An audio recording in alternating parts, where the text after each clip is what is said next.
Imagínate esto. Estás de pie en una colina al sur de Moscú.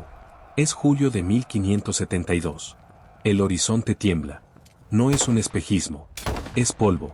Es tierra levantada por los cascos de 120.000 jinetes que vienen a borrar tu país del mapa. No vienen a negociar. No vienen a cobrar tributo. Vienen a exterminar todo lo que respira. Y tú solo tienes 25.000 hombres para detenerlos. Suena imposible, ¿verdad? Pues lo que pasó en los siguientes 7 días cambió la historia de Europa Oriental para siempre, y casi nadie lo conoce. Antes de continuar, si este tipo de historias te atrapa, dale like y suscríbete. Lo que viene es una de las masacres más calculadas de la historia militar. No te lo vas a querer perder. Para entender lo que pasó en aquellos campos ensangrentados, hay que retroceder más de 3 siglos. En 1237, los mongoles cayeron sobre Rusia como una plaga bíblica. Bajo el mando de Batu Khan, nieto de Gengis Khan, arrasaron una ciudad tras otra. Kiev, la madre de las ciudades rusas, quedó en ruinas. Vladimir, Moscú, Riazán, todas cayeron. Y lo peor no fue la conquista. Lo peor fue lo que vino después. El yugo. Durante más de 240 años, los príncipes rusos se arrodillaron ante el Khan. Cada año, caravanas cargadas de oro, plata, pieles y esclavos partían hacia el sur. Pero había algo aún más cruel. El tributo de sangre. Las familias nobles rusas tenían que enviar a sus hijos como rehenes. Esos niños crecían en la corte del Khan, olvidando su lengua, su fe, su pueblo. Muchos nunca volvieron. Y los que regresaron eran sombras rotas de lo que alguna vez fueron. Era la estrategia perfecta para quebrar el alma de una nación.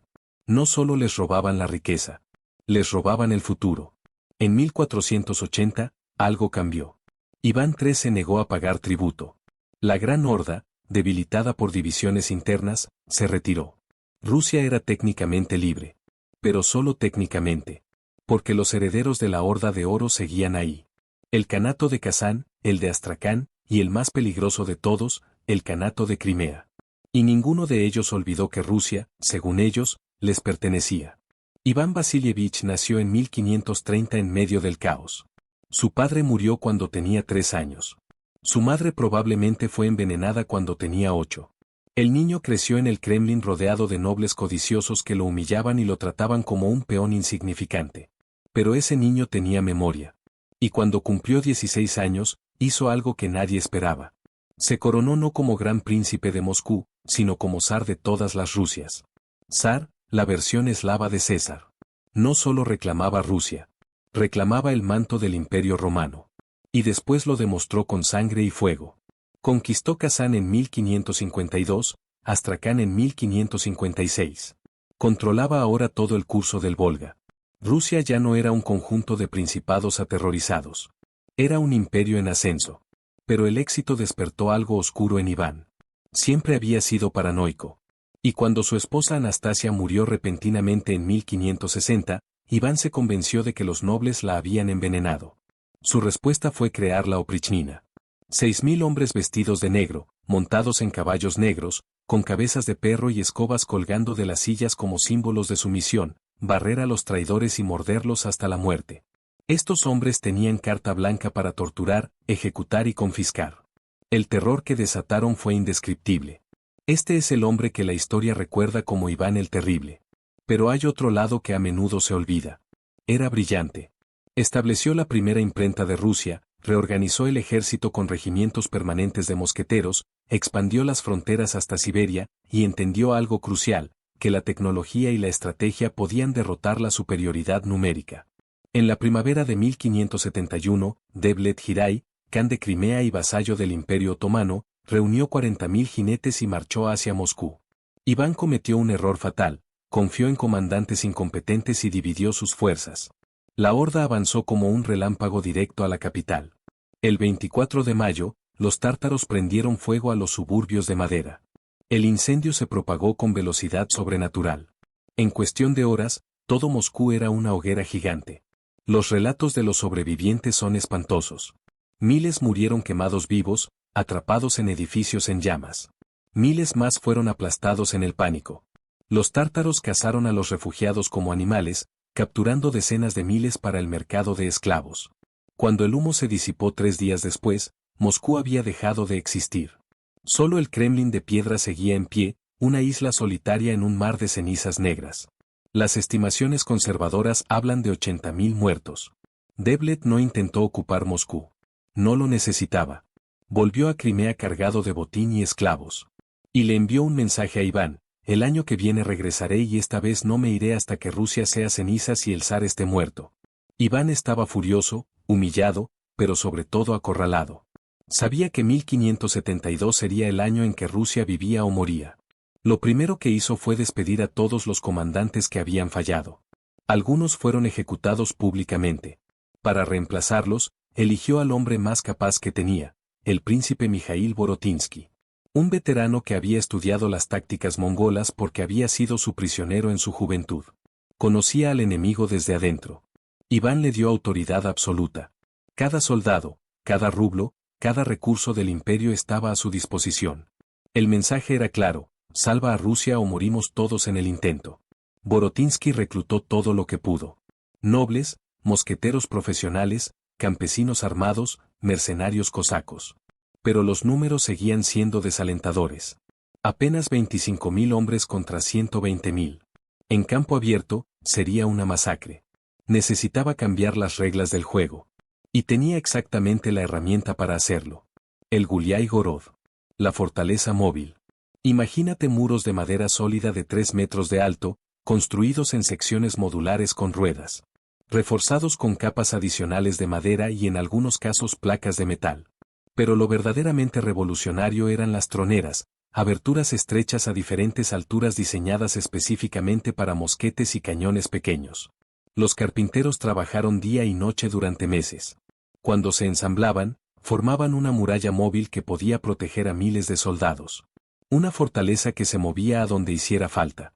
Dentro del Guliái Gorod, los mosqueteros estaban protegidos del arma principal de la horda, la arquería a caballo. Podían disparar con impunidad a través de las troneras mientras permanecían a salvo.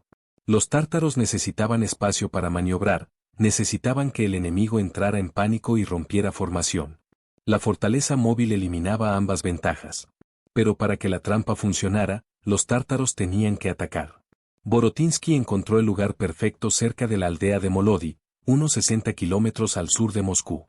Ríos pequeños, bosques densos en los flancos, colinas bajas para la artillería.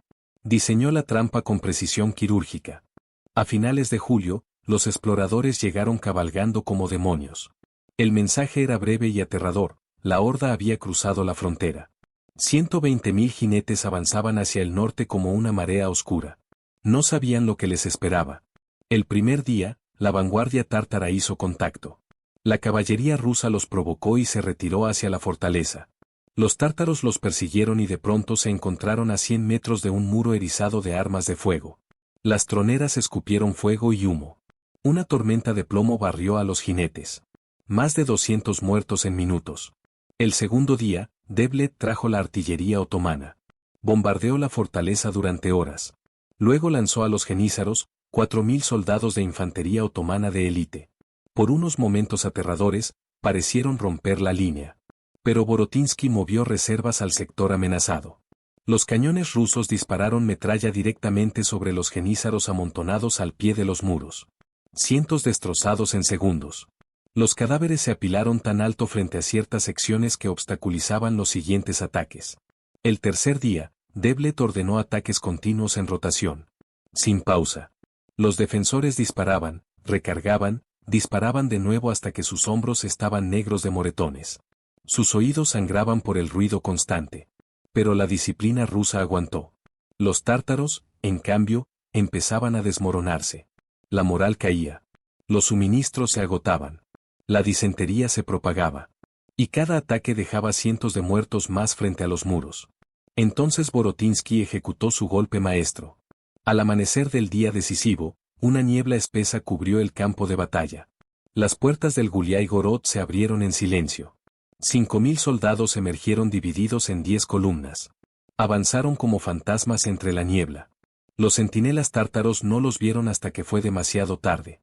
Las bayonetas rusas golpearon en silencio, cortando gargantas antes de que pudieran gritar.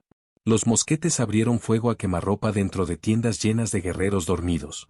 El caos fue total. Hombres medio desnudos salían tropezando, buscando armas. Los rusos los mataban sistemáticamente, tienda por tienda. Una columna llegó a los corrales de caballos, mató a los guardias y dispersó a miles de animales en pánico. Otra columna incendió el tren de suministros. 10.000 tártaros murieron, muchos mientras dormían. Los rusos perdieron menos de 300. Cuando la niebla se levantó, Devlet vio la catástrofe. Pero no podía retirarse. Dividió su ejército para enfrentar refuerzos rusos que se acercaban desde el norte. Fue exactamente lo que Borotinsky quería. Con los tártaros divididos, abrió todas las puertas de la fortaleza y lanzó a todo su ejército contra los sitiadores. Fue una carga salvaje y desesperada. Los tártaros rompieron filas casi de inmediato. Luego Borotinsky marchó al norte con 15.000 hombres para unirse a los refuerzos. La pinza se cerró sobre Devlet. Atacado desde dos direcciones, con su ejército exhausto, los caballos agotados y sin suministros, el Khan intentó organizar una retirada ordenada. Pero cuando un ejército de 100.000 hombres pierde la confianza en su líder, la retirada se convierte en desbandada. Y la desbandada, en aniquilación. Lo que siguió fue una de las carnicerías más espectaculares del siglo XVI. Los rusos persiguieron a la horda durante kilómetros. Columnas de fugitivos se convirtieron en blancos perfectos. Ríos y arroyos se volvieron trampas mortales. Miles de tártaros intentaron cruzar el río Pajra simultáneamente, empujándose unos a otros al agua. Muchos se ahogaron. Los que lograron cruzar fueron abatidos por fuego de mosquete desde la orilla opuesta. Devlet huyó con apenas 6.000 sobrevivientes de su guardia personal. Abandonó su tienda, sus estandartes, su artillería. De 120.000 guerreros que habían marchado confiados hacia Moscú, menos de 20.000 regresaron a Crimea. El resto quedó muerto en los campos, ahogado en los ríos o encadenado rumbo a Moscú. Los cronistas rusos escribieron que el río Pajra corrió rojo durante días. Molodi no fue simplemente una batalla. Fue el punto final de una era que había durado casi 3 siglos y medio. Después del 3 de agosto de 1572, la sombra mongola desapareció para siempre. La Horda de Crimea, la fuerza militar más temida de Europa Oriental, fue destrozada. Devlet intentó una última incursión en 1573, pero fue una fuerza patética de apenas 15.000 hombres. Los rusos la rechazaron sin esfuerzo. El Khan murió en 1577, un hombre roto que vio morir su sueño de restaurar la Horda de Oro en los campos de Molodi. Con la frontera sur finalmente segura, Rusia pudo mirar hacia el este. La conquista de Siberia se aceleró dramáticamente. En menos de un siglo, Rusia se extendería desde Polonia hasta el Océano Pacífico. Molodi fue, en muchos sentidos, el nacimiento de Rusia como superpotencia. El país que había sido pisoteado y humillado durante siglos de pronto se encontró libre para perseguir su propio destino. Y el Guliái Gorod, esa fortaleza de madera sobre ruedas, merece un lugar en la historia de la innovación militar junto a los tanques y los aviones. Porque representó algo revolucionario, la capacidad de combinar movilidad estratégica con defensa táctica impenetrable. Fue el equivalente del siglo XVI a un tanque blindado. Protección móvil combinada con poder de fuego masivo. Un concepto tan avanzado que los historiadores militares modernos siguen asombrados. 120.000 guerreros marcharon hacia Molodi en julio de 1572. Menos de 20.000 regresaron. Un ejército superado 5-1 no solo sobrevivió, sino que aniquiló a su enemigo. Lo hizo a través de brillantez estratégica, innovación tecnológica y un coraje inflexible. Pero más que eso, Molodi fue el día en que Rusia finalmente se levantó de sus rodillas. Durante 240 años habían vivido con miedo. En 7 días de carnicería en agosto de 1572, ese miedo murió. Si esta historia te impactó tanto como a mí contarla, dale like, suscríbete y activa la campana.